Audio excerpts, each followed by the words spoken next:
Y'all, we've got to talk about this episode last night, this scene between Sam and Priscilla. Now, there was a special kind of silence that comes after a woman's been cheated on, especially more than once. And Priscilla is sitting right in the middle of it. Sam's got this 4-year-old child with another woman that he's been having an affair with for over 5 years. And it's been hiding in plain sight. Now, we're just getting over what happened in the yellow room with Victoria. But Priscilla, she's showing up for work, hair done, badge on, business as usual, right? The question is, how do you compartmentalize that kind of pain and still pour into someone else's cup? How is she doing this? Let's talk about it.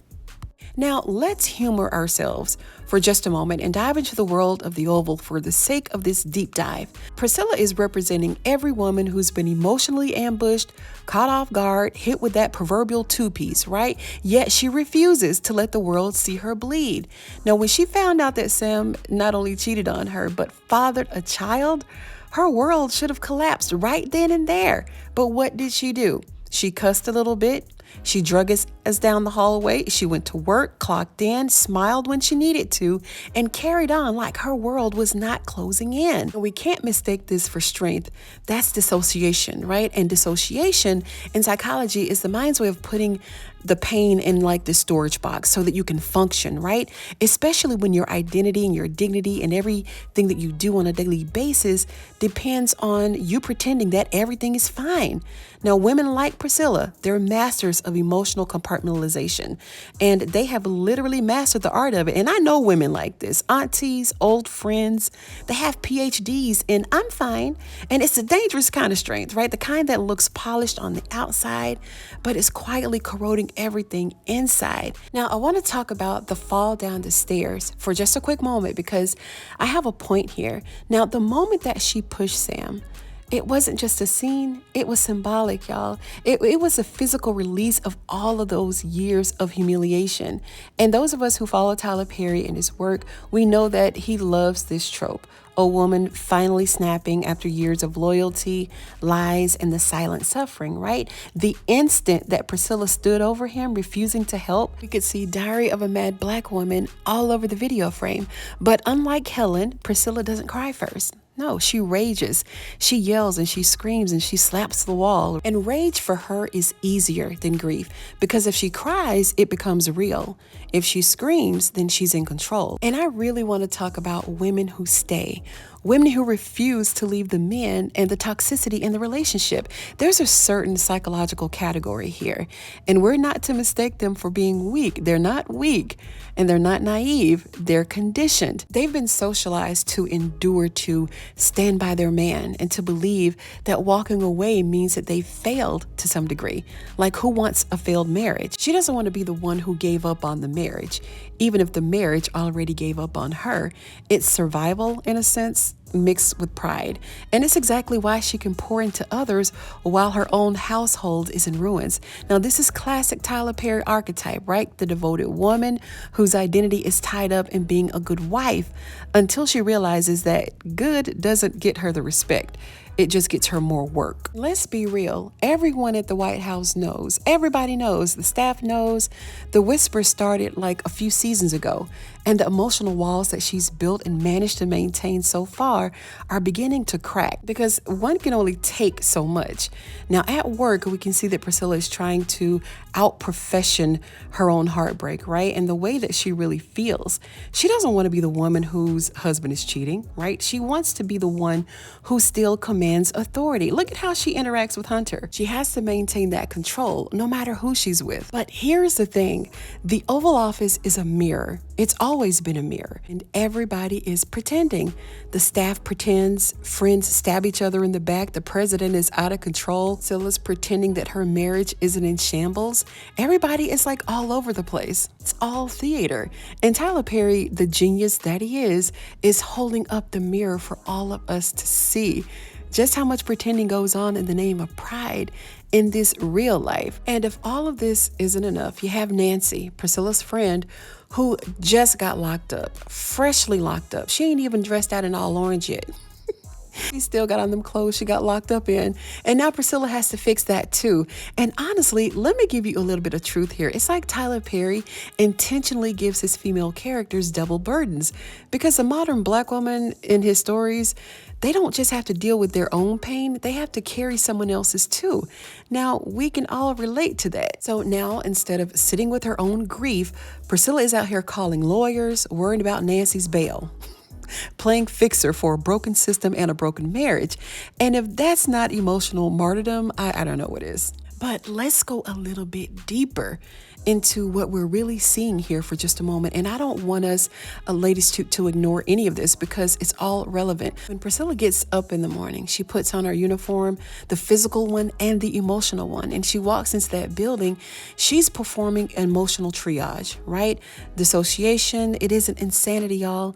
It's self-protection. It's what happens to the body when the body says you can't feel all of this right now, because if you do, you're going to drown. So what do, ladies? We split ourselves into two.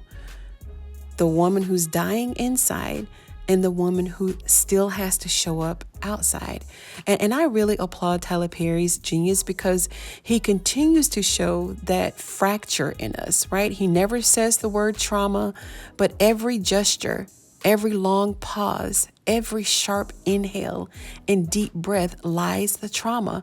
Priscilla is living in that in-between space, not broken enough to collapse, not healed enough to move on. Now, when she pushed him down that flight of stairs, it was more than anger. It was her reset. For the first time, she didn't react with words. She reacted with her energy. And symbolically, it flipped the power dynamic. We definitely saw this. Sam's infidelity made her powerless. Standing in that bedroom, that push made her powerful again, even if it was just for a moment. She was in total control. Now, the real question is, does she use her power to leave him or to control him? If we look at Tyler Perry's playbook, past and present, he loves a redemption arc for the men, but he also loves a revenge story for the women. Priscilla might not burn his clothes this time or key his car, but she'll make him live with her silence. And that silence and not caring, it's gonna eat him alive. We saw him begging her at the bottom of that staircase. He was yelling at her to help him. He was helpless, done this woman wrong for years at a time, multiple times, and yet he still has the gall to sit there and ask her for help. And she was very calm at that point, because when a woman stops shouting, that's when the storm really starts. I think that everyone is waiting for her to break down, but I really don't think that we're going to get that crying scene. They're not going to give us that, but what they will give us is her in control. Now, that scene when she was at work, when they were in the hallway, I mean, it's visible to everyone, right? Everybody knows that they're having trouble, but when they were in the hall with Max, that wasn't accidental. It was foreshadowing. Priscilla's next move won't be loud, but it will be strategic. And let's be honest here, we'll have to admit that Tyler Perry loves to test the limits of forgiveness. Now, this is where I applaud him again. And here is the biggest question that I want you to really think about. From Helen in Diary of a Man, Black Woman, to Candace and the Have and the Have-Nots, the message is always, how much can a woman endure before she finally chooses herself? Priscilla is standing on that same edge. Is she going to be the woman who forgives him again? Or is she going to be the one who walks away and become the woman that she once was? Because right now she's still sleeping in the same house with this man, the same man who humiliated her in public and continues to be disrespectful to her. She's still existing in the same space and constantly being reminded of his betrayal. That says something. Either she's planning something deeper or she's in emotional debt. She's hoping that if she stays, that she'll get paid back with remorse and loyalty. But Tyler Perry doesn't usually give his women happy payoffs for patience. Like, the happy ending for us is never the reward. He gives them liberation through loss. So she's gonna have to go. But can she? What do you think is the biggest payoff for Priscilla? Please let me know what you're thinking down in the comments below. I don't want to be talking about this by myself. Like, I really don't, because, we go through enough, right? And in every Tyler Perry story, most of them, there's a mirror scene, whether it's literal or metaphorical, where the woman sees herself clearly for the first time. For Helen in Diary of a Mad Black Woman, it's when she saw her husband helpless. For Andy and Sisters, it's when she realized her love for Gary was destroying her self-respect. Now for Priscilla, that moment might come in silence. Maybe a scene where, she's watching Sam with his child and the truth finally becomes too heavy for her to carry. And maybe that's when she'll stop performing and start living. Because this storyline isn't about infidelity, it's about identity. Let's think about it. Who is Priscilla without her marriage? Without the good White House job? Without the need to be the strong friend? And I think this is the question that Tyler Perry is building towards, not just for Priscilla, but for all of us, because this is exactly what happens in real life. Women like Priscilla, they go through heartbreak in plain sight. Everybody knows it, everybody sees it, but nobody says a word, because why? We say, we all go through it, or she's standing by her man, honoring her vows, or she's looking strong. And we applaud her resilience, but we ignore her suffering. And either way, guys, this marriage will not survive intact at all. Even if she stays legally, spiritually, she's already gone. And I said all of this because Tyler Perry isn't just writing characters. He's writing life's commentary. Black women in his universes are often forced to embody every role at once: the nurturer, the fixer, the fighter, professional, and that emotional anchor. Priscilla's storyline exposes the cultural pressure, right, to carry Nancy's burden, Sam's betrayal, and her own emotional paralysis. And she's doing it all with a painted on smile. And it's not about being Superwoman. It's about being trapped by the expectation to be Superwoman. Here's where the storyline usually pivots. Right when you think the woman is about to leave, he gives her this one last test. So don't be surprised if Sam ends up hurt again, maybe even hospitalized, and Priscilla will be faced with the choice to help him or to walk away. And that'll be her defining moment, because a woman's compassion is a curse and a cure. And this is why so many women see themselves in Priscilla. They've been the ones holding it together for everyone else. They've worked through the heartbreak, parenting through the pain, and showed up at the jobs that they hate just to feel some sense of control.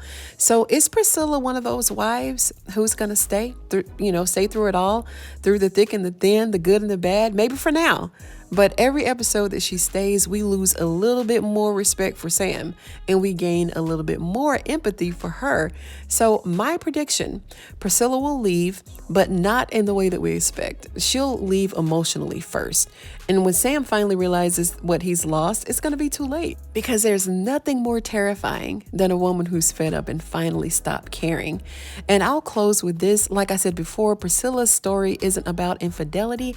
It's about identity. And it's about what happens when a woman who holds everything together finally drops a mask and asks herself, who am I when no one needs me? And her next move won't just define her marriage, her friendships, or her career. It'll define her peace. So buckle up, y'all, because if Tyler Perry stays true to his formula, we're about to witness the rebirth of a woman who's been emotionally surviving for way too long. And that's the version of Priscilla that we've all been waiting to see. I'm going to see you on the next one.